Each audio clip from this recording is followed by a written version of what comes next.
आज हम पढ़ेंगे कक्षा 10 की प्रश्नावली नंबर 4 द्विघात समीकरण।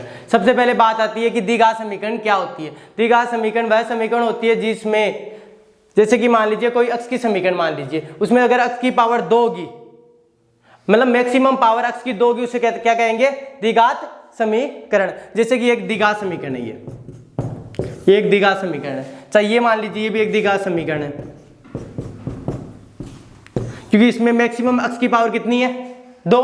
तो इस ऐसी समीकरण को क्या कहते हैं? हमें द्विघात समीकरण है। अब द्विघात समीकरण में आपको क्वेश्चन किस प्रकार के आएंगे? आपको इसमें सिर्फ 3 से 4 कॉन्सेप्ट के क्वेश्चन दे रखे हैं। एक तो आपको जिसमें मूलधन याद करना है, एक आपको समीकरण बनानी है, कुछ आपको जैसे कि भाषा के आधार पर दिया गया, उस भाषा के आधार पर आपको एक समीकरण बना के बतानी है, या कुछ समीकरण दिए गए हैं जिनको कैलकुलेशन करके आपको बताना है कि ये द्विघात समीकरण है या नहीं है। सिर्फ ये 3 ही प्रकार के क्वेश्चन दिए गए हैं आपको, और इस प्रश्नावली काफी इजी प्रश्नावली है, इतनी हार्ड प्रश्नावली है, सभी बच्चे आराम से कवर कर सकते हैं।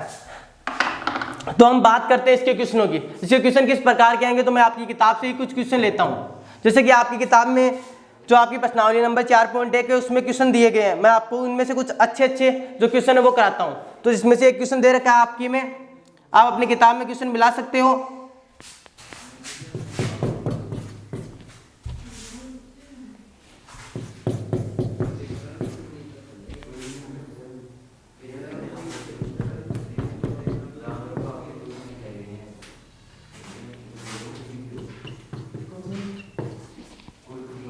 इस प्रकार का समीकरण दे रखा है और आपको पूछा है कि ये समीकरण द्विघात समीकरण है या नहीं है। आपके 1 नंबर के क्वेश्चन में भी आ सकता है, ये ऐसे क्वेश्चन जो आपके 1 नंबर के क्वेश्चन आते हैं उनमें भी आ सकता है, और बड़े क्वेश्चनों में भी अगर आपको एक या 2-3 क्वेश्चन दे दे उसमें और बता दे कौन कौन सा द्विघात समीकरण है, कौन सा नहीं है, कारण सहित बताइए। तो आपको कारण सहित बताना है, आप ऐसे तो नहीं बता सकते, तुक्का तो लगा नहीं सकते है या नहीं है, कि उसमें आपको नंबर नहीं मिलेंगे।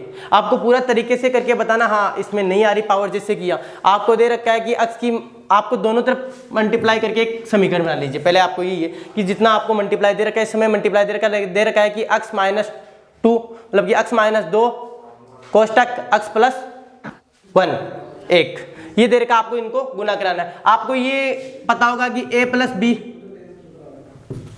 और मान लीजिए यहां पर मान लीजिए आप c + d, तो आप इसको मल्टीप्लाई किस प्रकार कराते हो कि a को c से कराओगे, फिर a को d से कराओगे, फिर b को c से कराओगे और b को डी से कराओ। इसी प्रकार इनको भी मल्टीप्लाई कराना है, और प्लस माइनस का आपको ध्यान रखना है कि आपकी गलती ना हो। सबसे बड़ी गलती इसमें प्लस माइनस की होती है, और इसके चक्कर में बहुत बड़ी गलती हो जाती है, आपके क्वेश्चन आसानी से गलत हो जाते हैं। जो क्वेश्चन आप आसानी से कर पाओ वही क्वेश्चन आसानी से गलत हो जाए, और ऐसे ऐसे क्वेश्चनों में अगर आप नंबर कटाओगे तो आपकी स्थिति भी खराब होगी, और जो आपके परसेंटेज है वो भी डाउन आएंगे।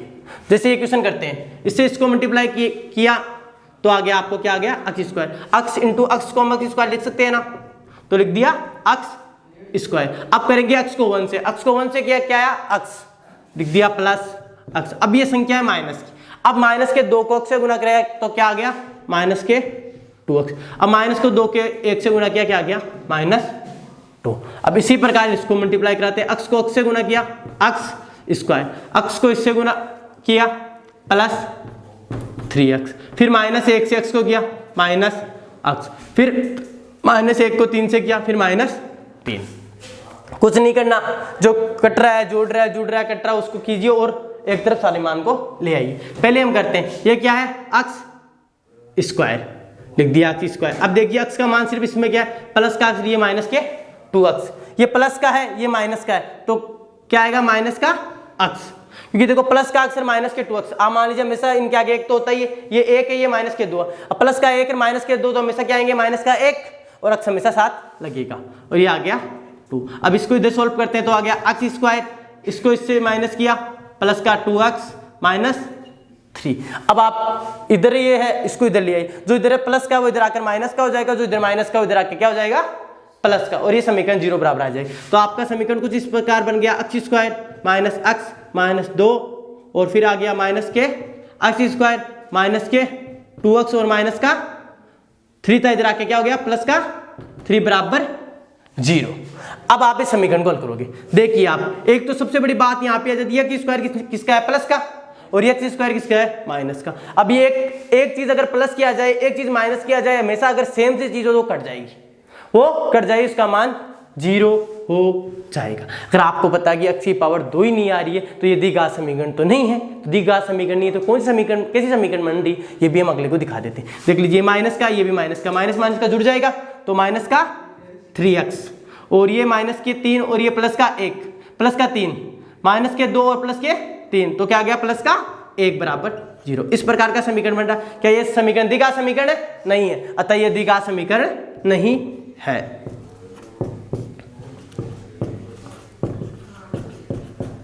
समीकरण नहीं है। ऐसे क्वेश्चन आएंगे आपको सीधा सीधा क्वेश्चन करना है एग्जाम में। ऐसी गलती मत करना साथियों, बिल्कुल इजी क्वेश्चन है। ऐसे क्वेश्चनों को सिर्फ आपको जो जोड़ बाकी गुना भाग आ रहे हैं तो आप आसानी से कर पाओगे। ऐसे क्वेश्चनों को मैं कहता हूँ 1-2 बार अभ्यास करोगे, बिना अभ्यास तो कुछ होगा नहीं। प्रैक्टिस करो, प्रैक्टिस द परफेक्ट मैन। जितनी प्रैक्टिस करोगे आप, जितने अच्छे से इन क्वेश्चनों को आसानी से कर पाओगे, और बिना प्रैक्टिस तो कोई भी इन क्वेश्चनों को नहीं कर पाएगा।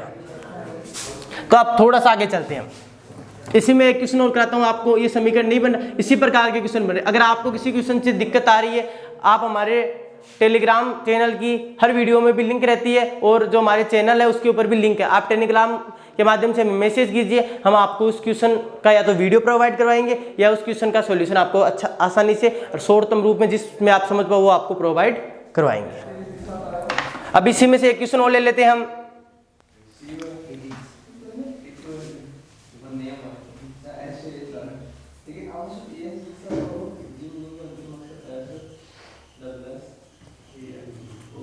ये ले लेते हैं x माइनस 3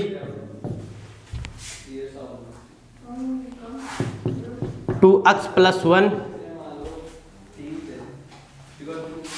बराबर x प्लस 5। अब आप इस क्वेश्चन को कीजिए। अब इसमें देखते हैं द्विघात समीकरण है या नहीं। जो पहले वाला क्वेश्चन किया था इसमें तो वही नियम लग रहा है, इसमें थोड़ा सा चेंज है, x दोनों से गुना हो जाएगा, इतना ही होगा। अभी उसी नियम से करते हैं, इसको इससे मल्टीप्लाई किया तो क्या आ गया 2x स्क्वायर, क्यों 1 है इधर 2 है, 2 को 1 से गुना किया 2 आ गया। अब x को x से गुना किया गया x स्क्वायर। अब इसको इससे गुना करेंगे तो प्लस का x। 1 से कोई भी संख्या गुना होगी तो वो की वही संख्या आ जाएगी। उसके बाद में ये -3 को इधर गुना करते तो -3 को इधर गुना किया तो देखियो कितना आ गया 6x, मतलब 6x। ये फिर इससे यहाँ पे गुना किया तो ये क्या आ गया -3। आगे चलिए थोड़ा सा, यहाँ पर किया x को x से किया x स्क्वायर, इसको इधर किया क्या आ गया 5। अब इधर प्लस का इधर आके क्या हो जाएगा माइनस का। उससे पहले एक चीज को देख लीजिए, आपको ये तो आ गया, ये प्लस का x, ये माइनस के 6x।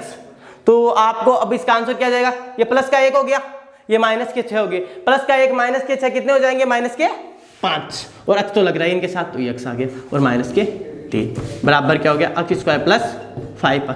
ये इधर मान प्लस के तो इधर आके क्या हो जाएंगे साथियों माइनस के, याद रखना। तो क्या हो गया 2x स्क्वायर माइनस 5x -3। ये इधर आकर क्या हो गया, ये प्लस का था तो ये माइनस का x स्क्वायर, ये क्या आ गया माइनस के 5x।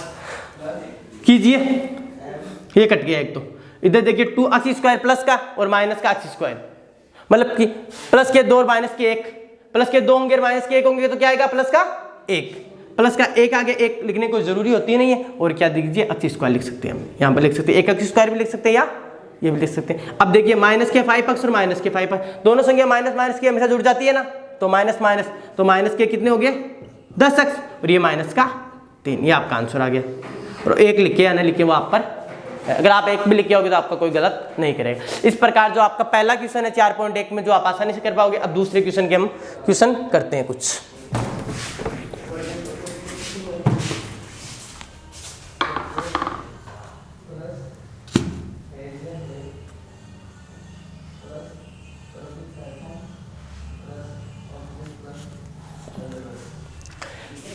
अब दूसरे क्वेश्चन में साथियों, आपके दूसरे क्वेश्चन में जो पहला क्वेश्चन देखिए, इसमें भाषा के आधार पर क्वेश्चन है, आप इसे भाषा को समझना है, पढ़ना है, भाषा को समझना है, उससे क्या बनाना है समीकरण बनाना है। जैसे कि आपको इस क्वेश्चन में दे रखा है समीकरण, भाषा इस प्रकार देखिए दे रखी है, एक आयताकार भूखंड। अब भूखंड आयताकार है, भूखंड आयताकार है, आयत की क्या पहचान होती है, इस प्रकार का एक भूखंड, भूखंड का मतलब एक भूमि का भाग है। अब आयत की पहचान क्या होती है, जिसके आमने सामने की भुजाएं समान हो। आयत का क्षेत्रफल याद करने का सूत्र क्या होता है, लंबाई इंटू चौड़ाई, ये सूत्र होता है आपका। अभी आपको इसमें दे रखी है कि उसका क्षेत्रफल कितना है 528 मीटर स्क्वायर। ये आपको दे रखा है। अब दे रखा है क्षेत्रफल की लंबाई मीटर में है, चौड़ाई, अच्छा लंबाई चौड़ाई से दुगुनी से 1 अधिक है। तो इस भूखंड की लंबाई व चौड़ाई याद कीजिए। आपको इसमें तो पूछ लिया अगले ने, लंबाई चौड़ाई भी याद करनी। पहले आपको समीकरण बनाना है, फिर इससे उसके जो मूल याद करने, उससे हम लिख सकते हैं कि ये लंबाई, ये इसकी चौड़ाई होगी। अब सबसे पहले हम समीकरण बनाते हैं। समीकरण आते, माना कि इसकी लंबाई, माना कि इसकी लंबाई कितनी है, अक्स जो हमें समीकरण में दे रखा है, लंबाई को मान लिया अक्स। अब क्या है चौड़ाई, चौड़ाई को हम क्या करेंगे, लंबाई से क्या मान लेंगे, 2 गुना। दे रखा है इसमें साफ साफ, चौड़ाई उससे क्या होगी, 2 गुनी से 1 अधिक। और आपको पता है कि क्षेत्रफल काटने का सूत्र क्या होता है, लंबाई इंटू चौड़ाई। हम लिख देंगे कि आयताकार भूखंड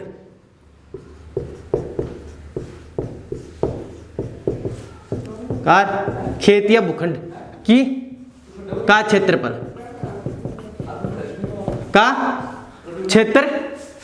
क्षेत्रफल हम दोनों को इंटू कर देंगे, तो अक्स इंटू 2 अक्स प्लस 1, और आपको क्षेत्रफल देखा कितना, 528 आपको क्षेत्रफल देखा। इसको इंटू कीजिए, आप लिखोगे इससे इसको इंटू करोगे तो क्या हो गया, 2 अक्स स्क्वायर हो गया। अब इसको करोगे क्या हो गया, अक्स, ये इधर प्लस का, इधर आके क्या हो गया, माइनस का, ये हो गया। ये आपके पास समीकरण बन गया।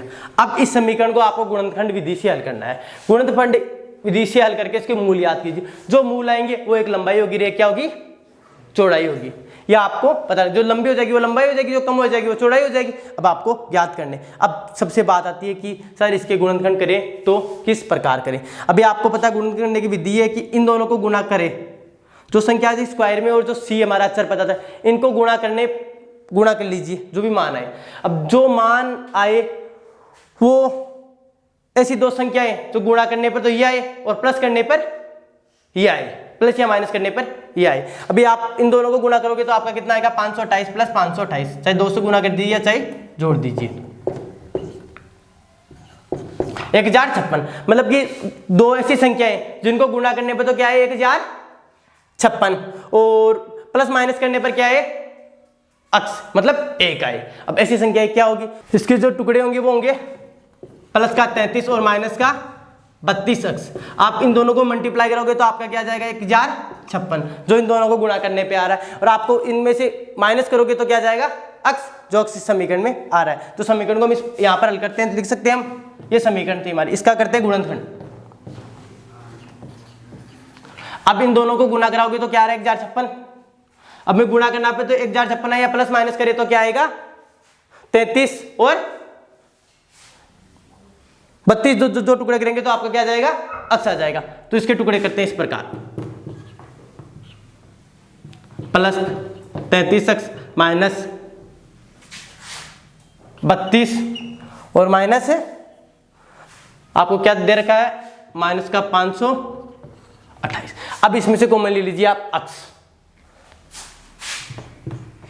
अगर आप इसमें से अक्स कॉमन ले लोगे तो आपका समीकरण किस प्रकार बन जाएगा, आप अक्स कॉमन लेते हैं, आपका समीकरण बन जाएगा 2x प्लस 33। अब इसमें से क्या कॉमन ले, ये समीकरण इस प्रकार बन जाए। आप इसमें से अगर 16 कॉमन लोगे, अगर 16 कॉमन लोगे तो आपका समीकरण इस प्रकार बन जाएगा, अक्स आएगा दोनों में, माइनस होगा तो। अभी आप क्या हो गया, यहाँ पे 16 कॉमन ले लो, 16 कॉमन लेते ही माइनस का 16 लेना आपको, माइनस के क्या लेने हैं, 16 लेते ही आपका ये आ जाएगा, 16 कॉमन लिया तो आपका क्या हो गया, आ गया 2x प्लस 33। माइनस का लिया क्योंकि माइनस माइनस कॉमन आ गया, यहाँ पर प्लस हो गया, और आपका ये समीकरण इस प्रकार बन जाएगा। अब आप देखिए, एक तो आप हो गया 2x प्लस 33 और एक हो गया आपका x बराबर 16। तो x का मान याद कीजिए, एक तो x का मान आ गया 33/2 और एक x का मान हो गया 16। ये आ गया आपके लंबाई और चौड़ाई। अब आपको पता है कि 33/16 ये किस में आ रहा है, माइनस में। ये तो सक्सेस है नहीं कि माइनस का मान तो होगा नहीं, कभी भी नहीं आता माइनस का मान, तो क्षेत्रफल माइनस में कभी नहीं होता। क्षेत्रफल हमेशा प्लस में आएगा। कोई जमीन है वो कोई माइनस में जमीन थोड़ी होगी भाई, खेत है भूखंड की बात हो रही है, माइनस में होनी चाहिए, प्लस में आएगी, तो प्लस का मान मानेंगे 16। अब प्लस का 16 रखेंगे हम शुरुआत में, मान लीजिए उसकी लंबाई तो कितनी आ गई 16। अब उसकी बात है चौड़ाई, चौड़ाई कितनी होगी, अक्स की जगह 16 रखिए आप, 16 दूना 32, 32 रेख 33, मतलब कि उसकी चौड़ाई तो कितनी होगी 33 और लंबाई कितनी होगी 16। ये आपका आंसर आ गया। आप इसको मल्टीप्लाई करके भी आप देख सकते हो कि आपके आंसर सही है या गलत। 33 इंटू 16 का मान आना चाहिए कितना 528, जो इसका क्षेत्रफल दे रखा था। आप इंटू करके देखिए 1 मिनट, 18 8 हासिलाई 1, 18 रेख 19 33, ये किया 8 12 और ये 528, ये आ रहा ना हमारा क्षेत्रफल। और क्षेत्रफल यही होता है, इसका मतलब जो हमने किया अभी तक वो एकदम सही है। आपको इसी प्रकार क्वेश्चन करने, ये जांच करने की जरूरत नहीं है, ये जांच हम इसलिए कर रहे हैं कि हमारे सही है या गलत, ये चेक करने के लिए आप इस प्रकार से चेक कर सकते हो। इस प्रकार से जो आपकी है 4.1, इसको आप आसानी से कर पाओगे कंप्लीट, कोई दिक्कत नहीं होगी। अब आप पढ़ते हैं 4.2।